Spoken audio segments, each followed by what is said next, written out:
नमस्कार। कहानी कलश में आपका हार्दिक अभिनंदन है। और आज मैं कक्षा 10वीं के लिए स्पर्श भाग 2 से कारतूस पाठ लेकर उपस्थित हुआ हूं। और ये कारतूस जो है एकांकी है, और ये एकांकी 5 मिनट का है। हबीब तनवीर जी की एकांकी है। हबीब तनवीर बहुत बड़े रंग कर्मी थे। आइए सबसे पहले हम परिचय करेंगे, लेखक परिचय करेंगे, और फिर पाठ को मैं एक्सप्लेन करूंगा कुछ पीपीटी के आधार पर। देखिए कुछ थोड़ा सा नयापन है, मज़ा आएगा आपको। और देखिए लेखक परिचय में क्या है, कह रहे हबीब तनवीर का जन्म 1923 ईस्वी में में हुआ था, और एक प्रसिद्ध साहित्यकार हैं जिन्होंने नाट्य कला के क्षेत्र में अद्वितीय सफलता प्राप्त की है। उनके कई नाटकों पर उन्हें कई पुरस्कारों, फेलोशिप और पद्मश्री से सम्मानित किया जा चुका है। उनके नाटक इतिहास तथा जीवन के काफ़ी करीब हैं। उनके प्रमुख नाटक आगरा बाजार, चरणदास चोर, देख रहे हैं नैन, हिरमा की अमर कहानी और आदि है। उन्होंने वसंत ऋतु का सपना, शाजापुर की शांताबाई, मिट्टी की गाड़ी और मुद्रा राक्षस नाटकों का आधुनिक रूपांतरण भी किया है। अब अगला देखिए, पाठ की इकाइयाँ कौन कौन सी हैं, क्या क्या है पाठ में। अब ये लेखक परिचय के बाद मैं आपको पाठ के बारे में बताता हूं कि क्या है, कौन कौन से मुख्य बिंदु पर बात की गई है। कह रहे हैं कि प्रथम है प्रसंग वजीर अली के प्रवेश से पहले के प्रसंग है। कर्नल और लेफ्टिनेंट के बीच में बातचीत हो रही है। वजीर अली की आज़ादी से चिंतित हैं, और अचानक वजीर अली घुड़सवार के रूप में वो आते हैं। वजीर अली आता है और आते हुए देखकर परेशान होते हैं। द्वितीय प्रसंग क्या है, वजीर अली के प्रवेश का के बाद का। घुड़सवार जो वजीर अली ही होता है कि दलेरी के साथ प्रवेश करता है।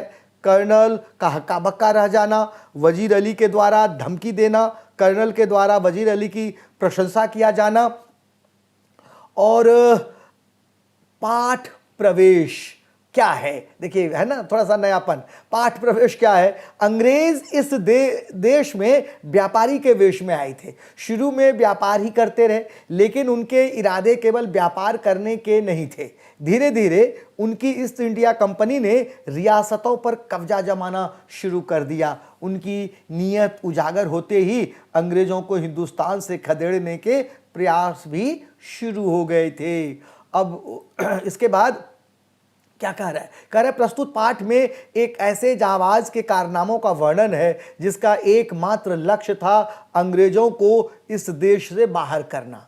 कंपनी के हुक्मरानों की नींद उड़ा देने वाला यह दिलेर इतना निडर था कि शेर की मांद में पहुंचकर उससे दो दो हाथ करने की मानिंद कंपनी के बटालियन के खेमे में ही नहीं पहुंचा, बल्कि उनके कर्नल पर ऐसा रोब गालिब किया कि उसे 10 कारतूस भी लेकर आ गया। एक बार देखिए कि और ऐसी बहादुरी कि दुश्मन को भी तारीफ करना पड़े। अगर उनके दुश्मन भी तारीफ करते हैं, मुंह से भी वे शब्द निकले जो किसी शत्रु या अपराधी के लिए तो कभी नहीं बोले जा सकते थे। ये कर्नल भी को कहना पड़ा कि जाबाज सिपाही था वह। इसके बाद देखिए कारतूस के बाद हम शुरू करते हैं। कारतूस पात्र है कर्नल, लेफ्टिनेंट, सिपाही, सवार। अवधि 5 मिनट का है। जमाना सन 1799 ईस्वी यानी 1800 के आसपास का है। समय रात्रि का समय है। गोरखपुर के जंगल में कर्नल कालिंज के खेमे का अंदरूनी हिस्सा है। 2 अंग्रेज बैठे बातें कर रहे हैं। कर्नल कालिंज और एक लेफ्टिनेंट खेमे के बाहर है। चांदनी छिटकी हुई है, अंदर लैंप जल रहा है। अब देखिए क्या कह रहा है, कह रहा है कि यहाँ पर किस तरह से होते हैं। ये देखिए चित्र में 2 बातें कर रहे हैं, और क्या कह रहा है कि जंगल की जिंदगी बड़ी खतरनाक होती है। लेफ्टिनेंट क्या कहता है, हफ्तों हो गए यहाँ खेमा डाले हुए, सिपाही भी तंग आ गए हैं। ये वजीर अली आदमी है या भूत, हाथ ही नहीं लगता है। उसके अफसाने सुनकर रॉबिन हुड की याद आ जाते हैं। रॉबिन हुड जानते हैं, रॉबिन हुड अंग्रेजी साहित्य का एक बहुत ही बहादुर पात्र है, जो अंग्रेजों को, जो अमीर अंग्रेज जो थे उनके यहाँ डाका डालकर उसको लूट कर गरीबों में धन दौलत वो बांट दिया करता था। रॉबिन हुड बहुत ही साहसी, ब्रेव कैरेक्टर है, पात्र है। अंग्रेजों के खिलाफ उसके दिल में किस कदर नफरत है कि अपने 5 महीने के हुकूमत में अवध को स्वतंत्र करने में वह लगभग कामयाब हो गया। कौन? वजीर अली। वजीर अली के बारे में बात हो रही है। कर्नल कालिंज, ये सादत अली कौन है? ये नाटक जो है, ये एकांकी जिसके बारे में हम बात कर रहे हैं, ये बातों संवादों के माध्यम से कहानी आगे बढ़ रही है। ये देखिए, अब यहाँ पर कर्नल आसिफउद्दौला का भाई है, उसका और वजीर अली का दुश्मन। नवाब आसिफउद्दौला के यहाँ लड़के की कोई उम्मीद नहीं थी। वजीर अली की पैदाइश को सादत अली ने अपनी मौत समझा। तो फिर क्या हुआ आगे? के लेफ्टिनेंट कहता है, सादत अली को अवध के तख्त पर क्यों बिठाया गया? सादत अली हमारा दोस्त है और ऐश पसंद आदमी है, इसलिए हमने उसे बिठा दिया उस गद्दी पर। उसे फ़ायदा क्या हुआ? उसे फ़ायदा ये हुआ कि उसने हमें भी आधी दौलत जायदाद दे दी और वह अब 10 लाख रुपए नगद, अब वह भी ऐश करता है और हम भी। लेफ्टिनेंट, सुना है ये वजीर अली अफगानिस्तान के बादशाह शाह जमा को हिंदुस्तान पर हमला करने की दावत दे रहा है।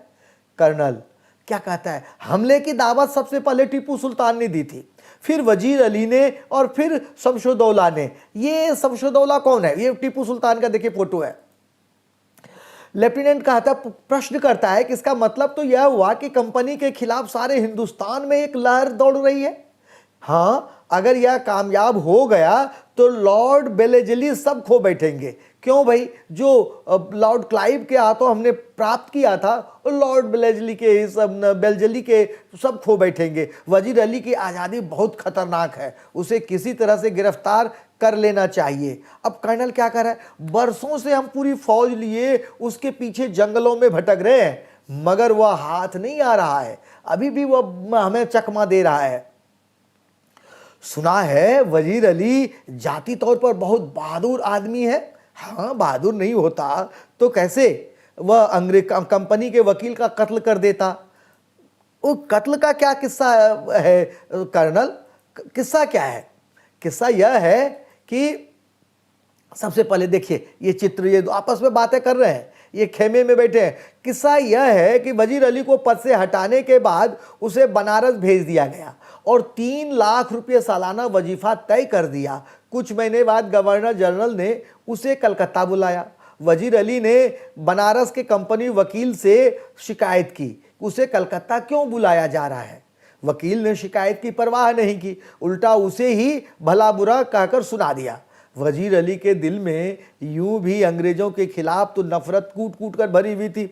उसने खंजर निकाला और वकील का वहीं पर काम तमाम कर दिया और फिर अपने कुछ जाबाज चंद अपने समर्थकों के साथ वह भाग गया वहां से। और भाग गया, यस भाग गया, अपने जानिसार सहित आजमगढ़ की तरफ भाग गया।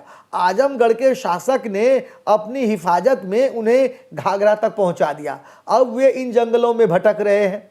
और फिर मगर वजीर अली की स्कीम क्या है, वह क्या चाहता है? अब लेफ्टिनेंट पूछता है कि वजीर अली क्या चाहता है, उसकी क्या स्कीम है, योजना क्या है? तो वो योजना क्या है? नेपाल, उसकी योजना यह है कि नेपाल पहुंचकर अफगानी हमले का इंतजार करे और अपनी ताकत बढ़ाए। सादत अली को अपने पद से हटाकर खुद अवध पर कब्जा करे और फिर अंग्रेजों को हिंदुस्तान से निकाल दे। ये लेफ्टिनेंट मुमकिन है नेपाल पहुंच गया हो। लेफ्टिनेंट ने उस संदेह की भरी बातें कही कि हो सकता है कि वह नेपाल पहुंच गया हो। तो लेकिन ये कर्नल कह रहा है कि नहीं, हमें अच्छी तरह मालूम है कि वह इन्हीं जंगलों में है, वह नेपाल नहीं भागा है। हमारे गुप्तचर जो हैं वो एक एक पल का ख्याल रख रहे हैं, लेकिन वो भागा नहीं है इसी जंगलों में, लेकिन हम पकड़ नहीं पा रहे हैं उसे। क्या बात है? कह रहे एक सिपाही तेजी से दाखिल होता है। क्या कह रहे, क्या बात है? बात क्या है? दूसरे से दूर से गर्द उड़ती हुई दिखाई दे रही है। सिपाहियों से कह दो कि तैयार रहें। फिर उसके बाद कर्नल लेफ्टिनेंट कहता है खिड़की से देखते हुए, गर्द तो ऐसी उड़ रही है जैसे कि काफिला चला आ रहा हो, मगर मुझे तो एक ही सवार नजर आ रहा है।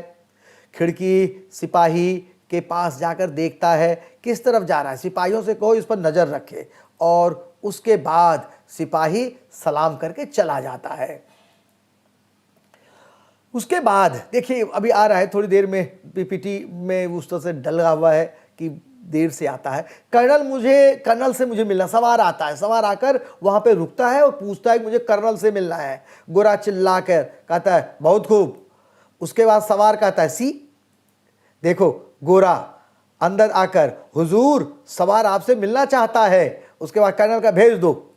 उसके बाद लेफ्टिनेंट वजीर अली का कोई आदमी होगा हमसे मिलकर उसे गिरफ्तार करवाना चाहता होगा। वजीर लेफ्टिनेंट कहता है कर्नल से, तो कर्नल कहता है खामोश खामोश रहो, ऐसी बातें नहीं करते, और सुन लेगा। और उसके बाद स्वर अंदर आकर जब सवार अंदर आता है तो कहता है तन्हाई तन्हाई। और फिर साहब यहाँ कोई गैर आदमी नहीं है, कर्नल ने उस सवार से कहा। आप राजे दिल कह सकते हैं, अपने मन की बात आप कह सकते हैं। प्रधानमंत्री भी हमारे मन की बात बताते हैं, सुनाते हैं। आप लोग भी अपने दोस्तों से, अपने माता पिता से अपने मन की बात कहते हैं। तो वहाँ कहा राजे दिल कर सकते हैं, अपने राज की बात बता सकते हैं, है ना। यहाँ पर यही कह रहा है। तो कर्नल की बात जो है, लेकिन उसने मानी नहीं। उसने क्या कहा, उसने कहा दीवार की भी कान होते हैं ना, उनके भी कान, तन्हाई तन्हाई। और कर्नल के इशारे से लेफ्टिनेंट सिपाही बाहर चले जाते हैं। अब उसके बाद क्या होता है, सवार कहता है आपने इस मुकाम पर खेमा क्यों डाला। अब देखिए यहां पर सवार जो है साइकोलॉजिकल दबाव बना रहा है, किस पर, कर्नल पर। अब देखिए किस तरह से, मैं फिर बाद में बात करता हूं आपसे। क्या कह रहा है, कह रहा है कंपनी का हुक्म है कि वजीर अली को गिरफ्तार किया जाए। सवार कह रहा है लेकिन इतनी बड़ी सेना क्यों। कहा गिरफ्तारी में मदद देने के लिए, और क्या, वजीर अली की गिरफ्तारी बहुत मुश्किल है साहब। अब ये सवार उस पर साइकोलॉजिकल दबाव डाल रहा है, साइकोलॉजिकल उसको उसके मनोबल को तोड़ रहा है। बहुत मुश्किल है वजीर अली का गिरफ्तारी। क्यों, क्योंकि वह एक जाबाज सिपाही है। और क्या हुआ, मैंने भी यह सुन रखा है। आप क्या चाहते हैं। कर्नल ने कहा कि भाई आप तो कह रहे हैं कि जाबाज सिपाही है, ये तो मैं भी जानता हूं, मैंने भी सुना है, लेकिन आप क्या चाहते हैं, आप यहां इतनी दूर से यह बताने के लिए आए हैं क्या। तो क्या कहता है सवार, सवार कहता है हमें चंद कारतूस दीजिए। किस लिए, किस लिए। अब ये प्रश्न करता है, होना ही चाहिए वजीर अली को गिरफ्तार करने के लिए। ये लो 10 कारतूस। अब कर्नल हुआ क्या, सवार और कर्नल के बीच में बातचीत हो रही है। सवार मनोवैज्ञानिक, साइकोलॉजिकल मनोवैज्ञानिक उस पर प्रभाव डाल रहा है, दबाव डाल रहा है कि भाई वजीर अली कोई साधारण नहीं है, उसे गिरफ्तार करना बहुत मुश्किल है। और अंत में कहता है कि आप वजीर अली को गिरफ्तार करने के लिए मुझे चंद कारतूस दीजिए।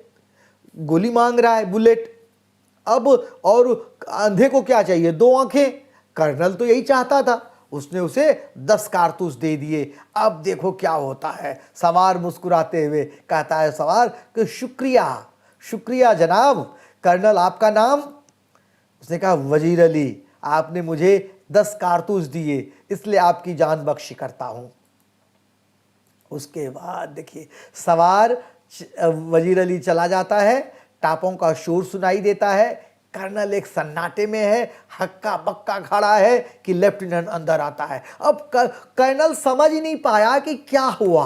ये वजीर अली जो साहस का एक पुतला है, साहस का एक कारनामा है, जो उसने कर्नल को इस तरह से अपनी बातों में उलझाया, ऐसे उसमें एक डर पैदा किया वजीर अली के लिए, और उसे कारतूस लेकर अपना नाम बताकर चला गया। इसे कहते हैं कि शेर के मुंह में हाथ डालकर उसके मांस को निकाल लेना, हिरन को निकाल लेना, ये वही काम वजीर अली ने किया। अब देखो उसके बाद क्या कहा, कौन था। लेफ्टिनेंट आया, लेफ्टिनेंट ने पूछा कि कौन था। वो कहता है दबी जवान से कि अपने आप से कहता है एक जाबाज सिपाही, एक जाबाज सिपाही। और यह सुनकर हैरान रह जाता है। अब ये रॉबिन हुड के जो कारनामे याद आते हैं, ये सचमुच में अद्भुत, ये भारतीय साहित्य में चमत्कृत करने वाला एक पात्र है वजीर अली, जो हमारे लेखक ने जो दिया है एक नया पात्र है, चरित्र है।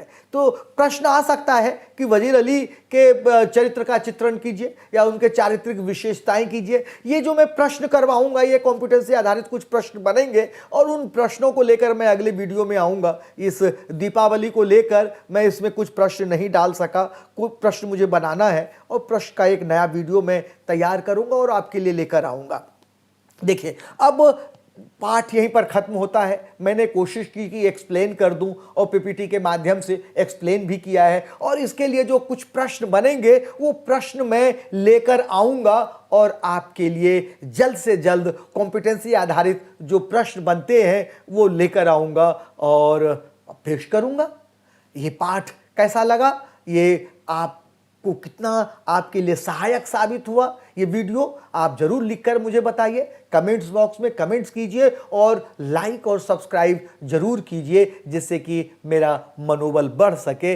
इसलिए मैं आपको अब धन्यवाद देता हूं, अपनी वाणी को यहीं पर विराम देता हूं। बहुत बहुत धन्यवाद।